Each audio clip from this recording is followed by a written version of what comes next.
मी चिंतामणी सहस्रबुद्धे. रागरंग.com या यूट्यूब वाहिनीवर आपलं सहर्ष स्वागत आहे. मित्रांनो, राज्यसभेची निवडणूक जवळ आलेली आहे, आपल्या सगळ्यांना माहीत आहे. महाराष्ट्राच्या विधानसभेतून राज्यसभेसाठी 7 जणांची निवड करायची, 7 खासदारांची निवड करायची आणि त्यासाठी सध्या मुंबईत हालचाली जोरात सुरू आहेत. विधिमंडळाचं अधिवेशन पण सुरू आहे.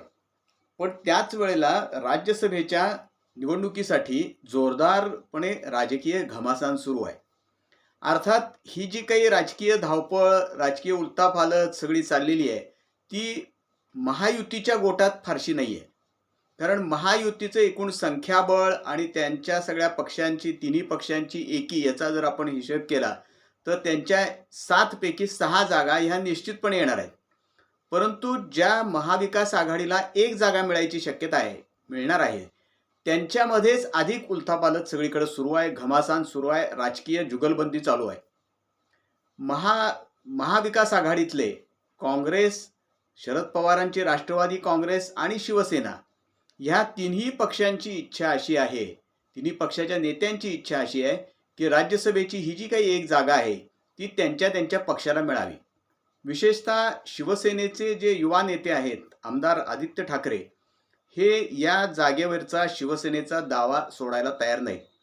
त्यांचं म्हणणं असं आहे की महाविकास आघाडीमध्ये सगळ्यात जास्त ज्या आमदारांच्या सीट्स आहेत, जागा आहेत, संख्या आहे, ती शिवसेनेची आहे. 20 आमदार आमचे निवडून आलेले आहेत, काँग्रेसचे 16 आमदार निवडून आलेले आहेत आणि राष्ट्रवादी काँग्रेस, शरद पवारांच्या राष्ट्रवादी काँग्रेसचे 10 आमदार आहेत. त्यामुळं नैसर्गिक न्यायाप्रमाणे आणि महाविकास आघाडीतली जी परंपरा आहे किंवा गेल्या वेळचा जो रिवाज आहे त्याप्रमाणे ही जागा शिवसेनेलाच मिळाली पाहिजे. थोड्याच वेळापूर्वी झालेल्या पत्रकार परिषदेमध्ये सुद्धा पत्रकारांशी बोलताना सुद्धा आदित्य ठाकरे यांनी स्पष्टपणे सांगितलं की आणि कोणाचं तरी नाव आलं, आणखी कोणाचं तरी नाव आलं म्हणून शिवसेनेनं जागा का सोडावी. उद्या संजय राऊत यांना जेव्हा राज्यसभेवर पाठवायची वेळ येईल तेव्हा संजय राऊतांच्या वेळेला सुद्धा असाच प्रश्न येणार आहे आणि शिवसेनेनं जागा सोडावी असाच पुन्हा प्रस्ताव येणार आहे. शिवसेनेनंच प्रत्येक वेळेला का अन्याय सहकार्य करायचा, असा साधारणपणे आदित्य ठाकरे यांचा सवाल आहे. आता काँग्रेसचं म्हणणं असं आहे की त्यांचा राष्ट्रीय पक्ष आहे आणि राष्ट्रीय पक्ष असल्यामुळं ही जी जागा आहे राज्यसभेची, ती राज्यसभेमध्ये ह्यांच्या विरुद्ध, एनडीए विरुद्ध खंबीरपणे लढण्यासाठी काँग्रेसला ही जागा मिळाली पाहिजे. काँग्रेसचा खासदार तिथं जाणं गरजेचं आहे. त्याच वेळेला इकडं ज्येष्ठ नेते शरद पवार यांच्याही समर्थकांची, त्यांच्या पक्षाची अशी इच्छा आहे की त्यांना उमेदवारी महाविकास आघाडीनं द्यावी आणि त्यांना राज्यसभेवरती पाठवावं, सन्मानानं पाठवावं.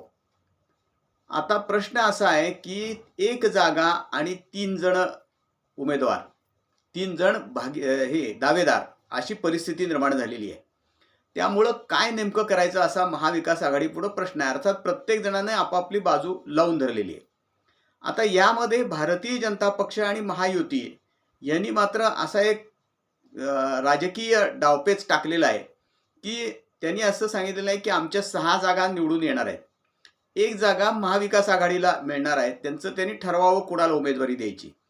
परंतु महाविकास आघाडीमध्ये जर एकमत झालं नाही, त्यांच्यामध्ये मतभेद निर्माण झाले, तर महायुतीतर्फे, विशेषतः भारतीय जनता पक्षातर्फे, त्या भारतीय जनता पक्षाचे सर्वोच्च नेते राज्यातले मुख्यमंत्री देवेंद्र फडणवीस हे 7वा उमेदवार रिंगणामध्ये उतरवणार, यात काही शंका नाही. आता प्रश्न असा आहे की हा 7वा उमेदवार कोण? मागच्या राज्यसभेच्या आणि विधान परिषदेच्या निवडणुकीत सुद्धा देवेंद्र फडणवीस यांनी केलेल्या डावपेचांमुळे महाविकास आघाडी दोलायमान झालेली होती आणि अखेर महाविकास आघाडीमधल्या शिवसेना पक्षामध्ये फूटही पडलेली होती. या वेळच्या निवडणुकीमध्ये खरं म्हणजे महाविकास आघाडीला फक्त 1च जागा मिळणार आहे. त्यावेळेस महाविकास आघाडीकडे जास्त जागा होत्या, तरी सुद्धा त्यांच्यामध्ये गोंधळ झाला आणि मतं फुटली. यावेळेला तर 1 जागा असून सुद्धा महाविकास आघाडीसमोर धर्मसंकट उभारलेलं आहे. आता ते धर्मसंकट असं आहे की आज या वेळेला ही जागा कुणालाही जरी सोडली, समजा शिवसेनेला सोडली, समजा शिवसेनेनं आपला उमेदवार उभा करावा, त्या प्रियांका चतुर्वेदी ज्या आत्ताच्या विद्यमान खासदार आहेत त्यांच्यासाठी शिवसेनेचा आग्रह आहे असं म्हणतात. जर त्यांच्यासाठी ही जागा सोडली तर पुढच्या वेळेला पुन्हा आदित्य ठाकरे असं म्हणतायत की पुढच्या वेळेला संजय राऊत करता तुम्ही जागा सोडा असं म्हणाल, संजय राऊतांना ची आम्ही जागा देणार आहे, त्यावेळेला तुम्ही परत ती मागणी कराल. म्हणजे पुढच्या वेळचा सुद्धा शिवसेनेचाच क्लेम राहणार अशी चिन्ह दिसत आहेत ह्या जागेवरती. त्यामुळं काँग्रेसही साहजिकच असं म्हणते की ही एक जागा जर आता आपण गमावली किंवा ही जागा जर महाविकास आघाडीत दुसऱ्या पक्षाला दिली तर पुन्हा या जागेवरती आपला दावा राहणार नाही. आता त्याच वेळेला शरद पवारांच्या राष्ट्रवादी काँग्रेसचे फक्त 10 खासदार आहेत, हे 10 आमदार आहेत विधानसभेमध्ये. पक्षाच्या दोन्ही पक्षाचं विलिनीकरणाची चर्चा आता बासनात गुंडाळून ठेवल्यासारखीच परिस्थिती आहे. अजितदादांची राष्ट्रवादी काँग्रेस ही स्वतंत्रपणे वाटचाल करणार, त्या दृष्टीनं त्यांची सगळी हालचाल सुरू झालेली आहे. विलिनीकरण व्हावं यासाठी जी काही खटपट चालली ती शरद पवारांच्या राष्ट्रवादी काँग्रेस पक्षाकडून त्याला काही फलनिष्पत्ती त्यातनं झालेली नाही. त्यामुळं साहजिकच आता 10 आमदारांच्या बळावरती शरद पवार यांना हा पक्ष मैदानात उतरवणार का निवडणुकीच्या, हा सगळा खरा प्रश्न आहे. आणि इथंच खरी राजकारणातली गेम आहे. समजा महाविकास आघाडीतली काँग्रेस किंवा शिवसेना यांनी यापैकी स्वतःचा उमेदवार उभा करायचा आग्रह धरला, त्यांनी स्वतःचा उमेदवार दिला, तर महाविकास आघाडीतले सगळे घटक पक्ष मनापासून त्या उमेदवाराला पाठिंबा देतील का, असा सवाल त्यांच्याच पक्षाच्या नेत्यांना भेडसावतोय. म्हणजे शिवसेनेनं उमेदवार दिला तर काँग्रेसचे मतदार काँग्रेस त्यांना पाठिंबा देणार का मनापासून पाठिंबा जाहीरपणे देतील कदाचित महाविकास आघाडी म्हणून, किंवा राष्ट्रवादी काँग्रेस शरद पवारांची ती मनापासून पाठिंबा देणार का, असा पुन्हा प्रश्न निर्माण होणार आहे. आणि समजा जर या सगळ्या भानगडीमध्ये म्हणजे महाविकास आघाडीनं शिवसेनेला किंवा काँग्रेसला उमेदवारी दिली आणि 7वा उमेदवार म्हणून शरद पवारच जर मैदानात उतरले आणि महायुतीनं विशेषतः भारतीय जनता पक्षानं जर पवारसाहेबांना पाठिंबा द्यायचा ठरवला तर महाविकास आघाडीत भूकंप निश्चित आहे. मुळातच मुंबई महापालिकेच्या निवडणुकीमध्ये महाविकास आघाडी फुटलेली आहे. खरं म्हणलं तर महाविकास आघाडीतली शिवसेना आणि राष्ट्रवादी दोन्ही पक्ष आधीच फुटलेले होते. त्यात पुन्हा काँग्रेस आणि शिवसेना यांच्यामध्ये मतभेद होऊन तेही फुटलेले आहेत एकमेकापासून महापालिकेच्या निवडणुकीत. परंतु आता मात्र तिन्ही पक्ष एकमेकापासून बाजूला जातील काय अशी परिस्थिती आहे. समजा ही गेम जर झाली, शरद पवार साहेब स्वतःच उतरले मैदानामध्ये, भारतीय जनता पक्षानं विशेषतः महायुतीनं म्हणजेच भारतीय जनता पक्षानं देवेंद्र फडणवीसांनी जर पवार साहेबांना पाठिंबा देण्याची राजकारण केलं, डावपेच आखला, तर महाविकास आघाडीची पंचायत होऊन बसणार आहे. कारण या सगळ्यामध्ये तिघांमध्ये तिन्ही पक्षामध्ये एकमत नाही हे तर सिद्ध होईलच. आणि शिवसेनेची आणि काँग्रेसची मतं फुटली समजा ह्या सगळ्या प्रकारामध्ये तर आणखीनच पंचायत होईल.